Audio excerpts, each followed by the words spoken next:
necesitaban a alguien que se hiciese cargo de toda la responsabilidad. Recurrieron al Papa de Roma y este publicó una bula papal nombrando a Tomás de Torquemada como primer gran inquisidor. Torquemada presidió la Inquisición durante sus primeros años, unos de los más sangrientos de su existencia, cuando la gran mayoría de sus víctimas fueron judíos. También instauró muchos de los métodos que la Inquisición practicaría durante cientos de años. Tomás de Torquemada era confesor de la reina y también era antisemita.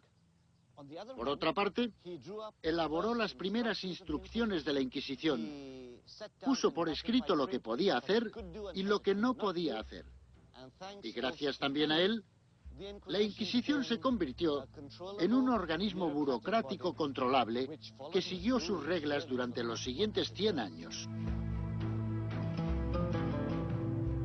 Las normas de la Inquisición no eran distintas para hombres y mujeres. De hecho, sabían que el linaje judío era transmitido por las mujeres y que las mujeres judías tenían mucha influencia en la comunidad conversa.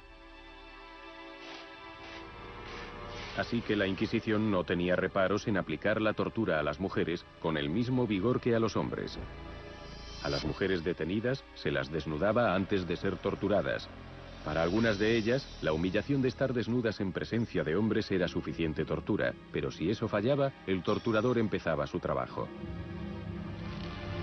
El potro era una de las torturas. La víctima era atada a una superficie o a un poste vertical y se colocaban cuerdas alrededor del cuerpo, provocando dolor en determinadas áreas donde resultaba menos soportable.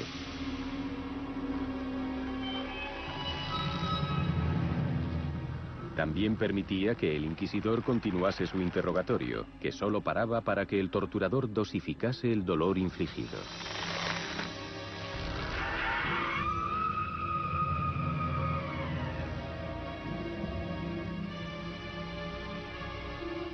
Había que ir con cuidado.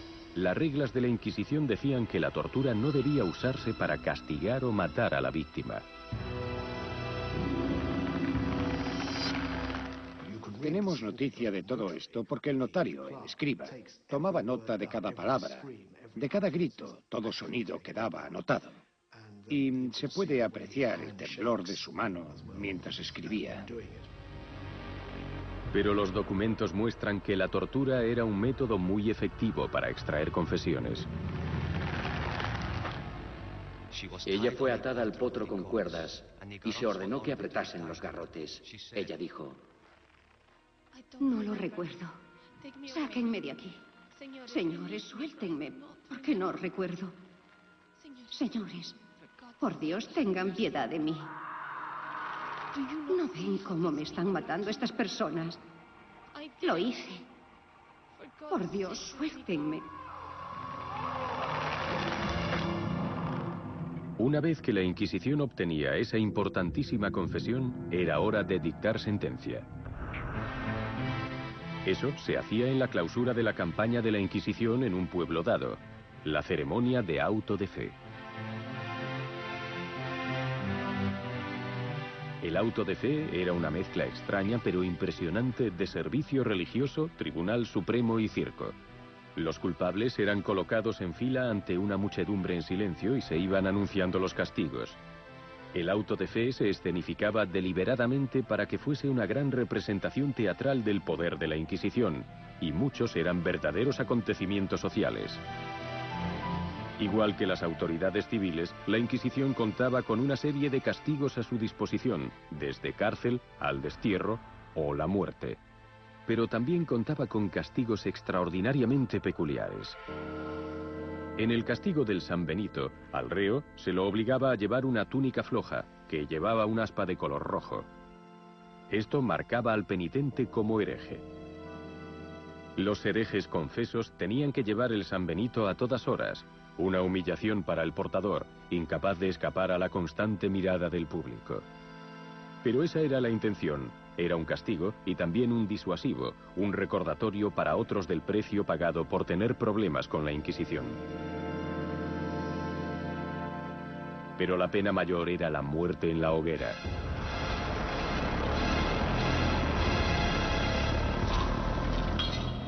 La muerte en la pira se reservaba a dos clases de víctimas: a algunos herejes obstinados que se negaban a cooperar y a pecadores reincidentes.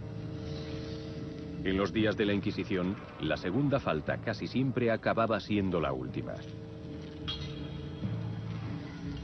Para evitar mancharse las manos, la Inquisición no era la que administraba la sentencia de muerte.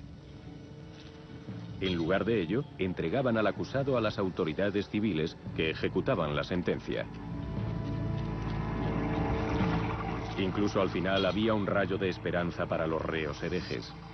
Si confesaban sus pecados, podían evitar que los quemaran vivos, pero a cambio, los estrangulaban hasta morir.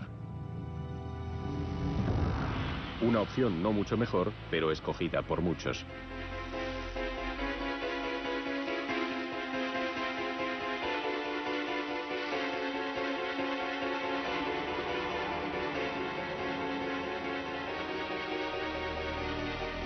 Negarse a confesar significaba ir a la hoguera. La horrible muerte era inminente.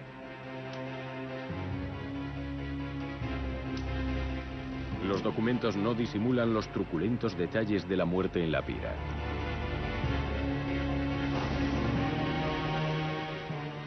Cuando las llamas lo alcanzaron, se inclinó, se retorció y contorsionó hasta que no pudo más. Estaba tan gordo como un cerdo cebado y ardió por dentro. Así que cuando las llamas se apagaron, siguió ardiendo como un carbón al rojo vivo.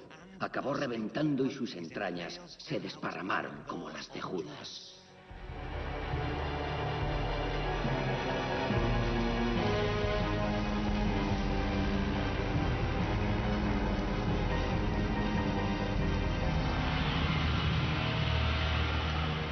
Las personas podían ser juzgadas y castigadas por la Inquisición incluso después de muertas. Cientos de personas fueron condenadas y quemadas en la hoguera en efigie mucho después de haber muerto.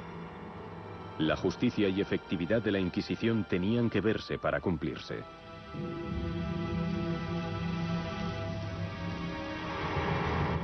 «500 años después, es difícil calcular cuántas personas murieron a manos de la Inquisición. La documentación está incompleta, pero los modernos estudiosos se están dando cuenta de que se ha exagerado mucho, sobre todo respecto al uso del torturador». A las autoridades de la Inquisición no les gustaba mucho recurrir a él porque significaba traer a alguien de fuera, que sería alguien considerado como grosero y falto de educación, y la Inquisición no quería que personas así se mezclasen o tuviesen nada que ver con el proceso de investigar la herejía, la conducta, las almas de las personas y todo eso.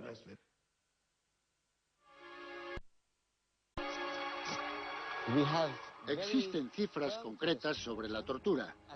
En determinados periodos se usó con abundancia, en el siglo XVII, pero durante periodos muy cortos, e incluso entonces en general puede que hasta un 5 o un 6% de los prisioneros fuesen torturados. Pero, en total, el número de casos es muy pequeño. La tortura se reservaba solo para los casos más graves de herejía, pero no hay duda de que se practicaba. Aunque sospecho que en realidad la gente exageró sobre su utilización. Y en cierto sentido fue culpa de la Inquisición. Sus juicios no eran públicos. Tenían prisiones propias, pero nadie sabía bien qué ocurría en ellas. Así que cuando no sabes qué está ocurriendo, siempre imaginas lo peor. ¿Significa eso que la idea que nos transmitieron sobre la Inquisición es equivocada? Es bastante probable que así sea. ¿La razón? La propaganda. Propaganda antiespañola y anticatólica, conocida por los expertos como el mito negro o la leyenda negra. La leyenda negra era propaganda creada deliberadamente por el gobierno inglés y las autoridades holandesas en el siglo XVI. Y como resultado está claro que lo exageraron todo. De esa forma convencieron al resto del mundo de que España era un país malvado. Fue una buena táctica política y religiosa.